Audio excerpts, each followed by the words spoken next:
और चलिए अब शुरू करते हैं फटाफट खबरों का सिलसिला।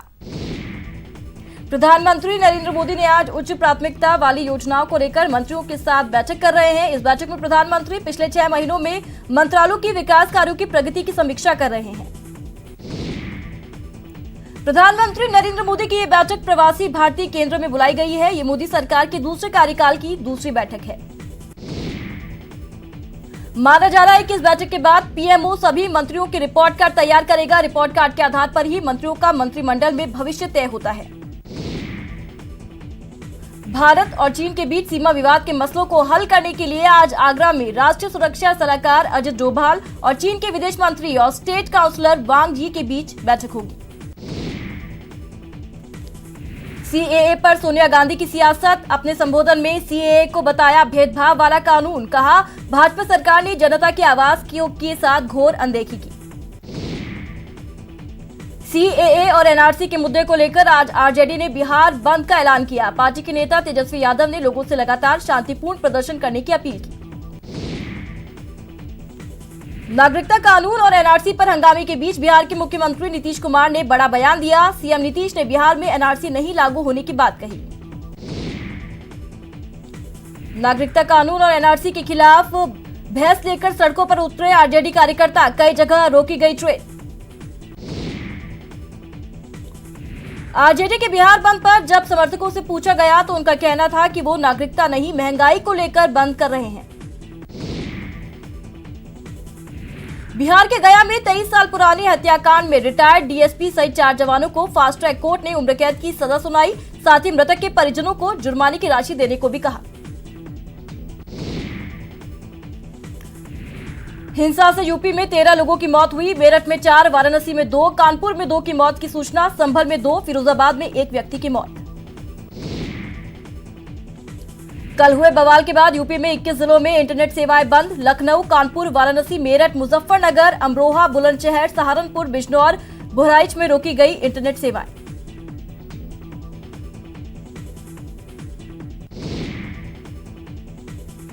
फिरोजाबाद में उपद्रव के बाद आगरा रेंज के कई जिलों में इंटरनेट सेवाएं अगले 24 घंटे के लिए फिर बंद। आगरा, मथुरा और फिरोजाबाद में इंटरनेट सेवाओं पर पाबंदी बढ़ाई गई। यूपी में इंटरनेट सर्विस ठप होने का इलाहाबाद हाईकोर्ट ने लिया संज्ञान। इलाहाबाद हाईकोर्ट ने यूपी सरकार को नोटिस जारी कर मांगा जवाब। इंटरनेट लोगों की जिंदगी से जुड़ा है। विपरीत परिस्थितियों में ही इंटरनेट बंद होना चाहिए। नागरिकता संशोधन कानून के विरोध में चल रहे बवाल के बाद यूपी टीईटी 2019 स्थगित कर दी गई। ये परीक्षा 22 दिसंबर को होनी थी। इसमें करीब 16.5 लाख अभ्यर्थियों को शामिल होना था। जल्द ही नई तारीखों का ऐलान होगा।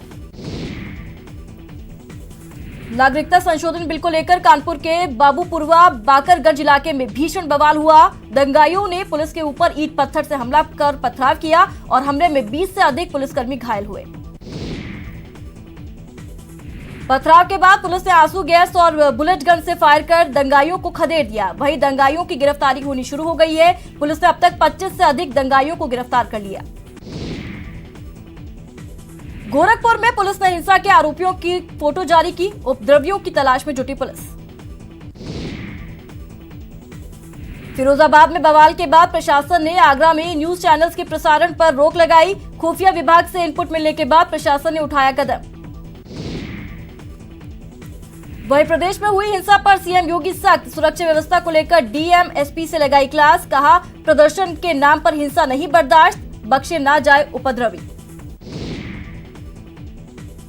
लखनऊ हिंसा पर सीएम योगी ने सख्त तेवर। कहा उपद्रव में जितना भी नुकसान हुआ दंगाइयों की संपत्ति जब्त करने की जाएगी और नुकसान की भरपाई होगी।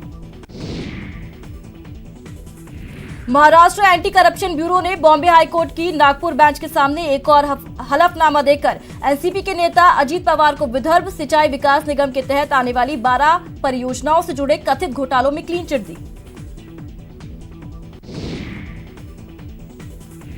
झारखंड में बीजेपी को लग सकता है झटका। महा एग्जिट पोल में जेएमएम कांग्रेस सरकार के आसार। 23 दिसंबर को आएंगे नतीजे। एबीपी सी वोटर के एग्जिट पोल में बीजेपी को 32 सीटें मिलने का अनुमान। महागठबंधन को 35 सीटें जबकि जेवीएम को 3 और आजसू को 5 सीटें मिलने की संभावना। आज तक एग्जिट माई इंडिया के एग्जिट पोल में बीजेपी को 22 से 32 सीटें, महागठबंधन के खाते में 38 से 50 सीटें, जेवीएम को 2 से 4 और आजसू को 3 से 5 सीटें। कशिश न्यूज के एग्जिट पोल में बीजेपी को 28 सीटें मिलने का अनुमान, जेवीएम और सहयोगियों को 44 सीटें मिलने के आसार, जेवीएम और आजसू को 3-3 सीटें मिलने की आशंका। झारखंड में 5वें और अंतिम चरण के लिए बम्पर वोटिंग, 16 सीटों पर करीब 71% वोटिंग। अंतिम चरण में 16 सीटों पर शांतिपूर्ण मतदान संपन्न, लोगों ने बढ़ चढ़कर लिया लोकतंत्र के पर्व में हिस्सा। झारखंड में 5वें चरण के चुनाव में दिग्गजों ने डाले वोट, सभी ने किया जीत का दावा। ईवीएम को सील कर भेजा गया स्ट्रांग रूम, 23 दिसंबर को प्रत्याशियों की किस्मत का खुलेगा पिटारा। मंत्री शांति धारीवाल ने आज जयपुर में प्रेस कॉन्फ्रेंस कर गहलोत सरकार के 1 साल के कार्यों की उपलब्धियां गिनाई। इस दौरान जिला कलेक्टर जोगाराम, निगम आयुक्त वीपी सिंह भी मौजूद रहे। राज्यपाल कलराज मिश्र आज मोहनलाल सुखाड़िया विश्वविद्यालय के 27वें दीक्षांत समारोह में शिरकत करेंगे। उच्च शिक्षा मंत्री भंवर सिंह भाटी भी शामिल।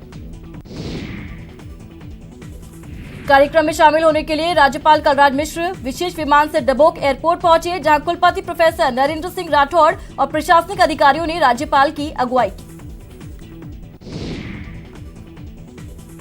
सीएए के खिलाफ कांग्रेस जयपुर में शांति मार्च निकालने जा रही है। 22 दिसंबर को शांति मार्च निकाला जाएगा। सीएम गहलोत ने जनता से रैली में आने की अपील की।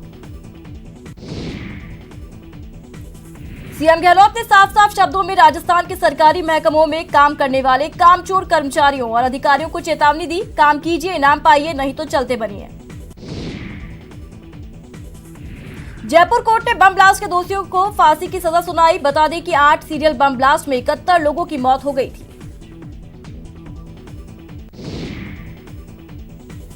सीएम गहलोत ने कोर्ट के फैसले का स्वागत किया। गहलोत ने कहा कि कोर्ट का जजमेंट हिंसा में विश्वास रखने वालों को सबक है। कोटा में लड़की से दुष्कर्म करने वाले दोनों गुनहगारों को अदालत ने उम्र कैद की सजा सुनाई। अदालत ने दोनों पर 35-35 हजार रुपए का जुर्माना भी लगाया। चूरू जिले के 6 विधायकों का 1 साल का कार्यकाल पूरा हो चुका है। इन 6 विधायकों में से एक ने अपने विधायक कोष के रुपए खर्च करने में काफी कंजूसी बरती।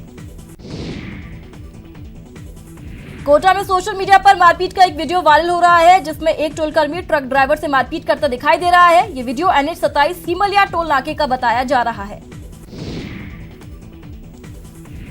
हैदराबाद पुलिस ने एक बड़े हवाला रैकेट का पर्दाफाश कर 5 लोगों को गिरफ्तार किया। इनके पास से करीब 1.5 करोड़ कैश बरामद हुआ। गिरफ्तार किए लोगों में एक जालौर का निवासी है। भीलवाड़ा में गर्म सलाखों से दागी गई मासूम बच्ची की इलाज के दौरान मौत हो गई। बच्ची का 2 दिनों से अस्पताल में इलाज चल रहा था।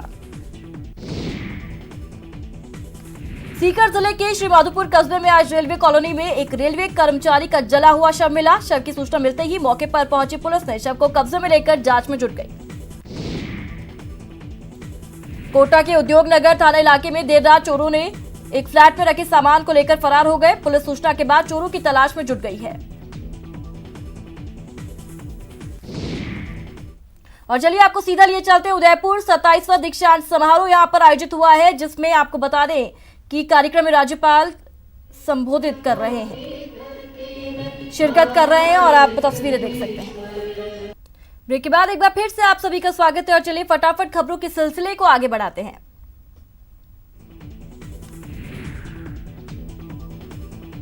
बारां जिले के अंतर नेशनल हाईवे पर एक गाय को बचाने के चक्कर में एक ट्रॉला डिवाइडर से टकराकर वहां के पास के नहर में जा गिरा। बारां के हरनावदा शाहजी कस्बे में आज एक ट्रांसफार्मर में अचानक आग लग गई। इस दौरान वहां मौजूद एक मजदूर घायल हो गया। ट्रांसफार्मर जलता देख मौके पर पहुंचे विभाग के कर्मचारियों ने आग पर काबू पाया। चूरू के सरदार शहर में बीती रात एक प्लास्टिक के पाइप से भरे ट्रक में आग लग गई। आग इतनी भीषण थी कि देखते ही देखते आग ने पूरे ट्रक को जलाकर राख कर दिया। आग की सूचना पाकर मौके पर पहुंची दमकल की टीम ने करीब 1 घंटे की कड़ी मशक्कत के बाद आग पर काबू पाया, लेकिन तब तक बहुत देर हो चुकी थी। दौसा के NH-21 पर आज एक बार फिर रफ्तार का कहर देखने को मिला, जहां एक अज्ञात वाहन ने एम्बुलेंस को जोरदार टक्कर मार दी, जिसमें एम्बुलेंस चालक की मौके पर मौत हो गई। हादसे की सूचना मिलते ही मौके पर पहुंची सिकंदरा थाना पुलिस ने हाईवे पर पड़े क्षतिग्रस्त एम्बुलेंस को हटवाकर रास्ता साफ करवाया और मृतक के शव को जिला अस्पताल की मोर्चरी में रखवाया। चूरू के कोहिड़ा गांव के एक युवक ने घर में रखा चूहा मारने के लिए रखे जहरीला चना गलती से खा लिया, जिसके बाद उसकी तबीयत बिगड़ गई। युवक को राजकीय अस्पताल में भर्ती करवाया गया। जयपुर में व्याख्याता भर्ती परीक्षा की तिथि आगे बढ़ाने को लेकर अभ्यर्थियों का आंदोलन लगातार जारी है। शहीद स्मारक पर सांसद किरोड़ी लाल मीणा के नेतृत्व में अभ्यर्थी पड़ाव डाले हुए हैं। कोटा में निजी बिजली कंपनी के खिलाफ सड़कों पर बीजेपी का हल्ला बोल। आज मनमाने बिल के खिलाफ आम आदमी के साथ सड़कों पर उतरेंगे विधायक। राज्य सरकार के 1 साल पूरे होने पर सरकार के निर्देश पर आज कोटा जिले के 5 ब्लॉक मुख्यालयों पर रन फॉर हेल्थ निरोगी राजस्थान दौड़ का आयोजन किया गया, जिसमें बड़ी संख्या में लोगों ने दौड़ लगाई। झुंझुनू पुलिस ने अपराधियों की धरपकड़ के लिए विशेष अभियान चलाया। एसपी गौरव यादव के निर्देश पर 17 दिसंबर तक 300 से ज्यादा वांछित अपराधियों को गिरफ्तार किया जा चुका है।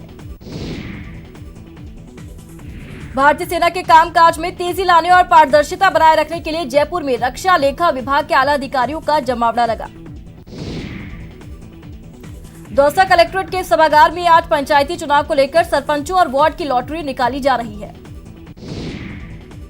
दौसा के अनिया गांव में पैंथर के पैरों के निशान दिखने से हड़कंप मच गया, जिससे खेतों में काम कर रहे किसानों में दहशत मच गई। सूचना पर पहुंची वन विभाग की टीम ने पैंथर के निशान की पुष्टि करते हुए पैंथर की तलाश में जुट गई।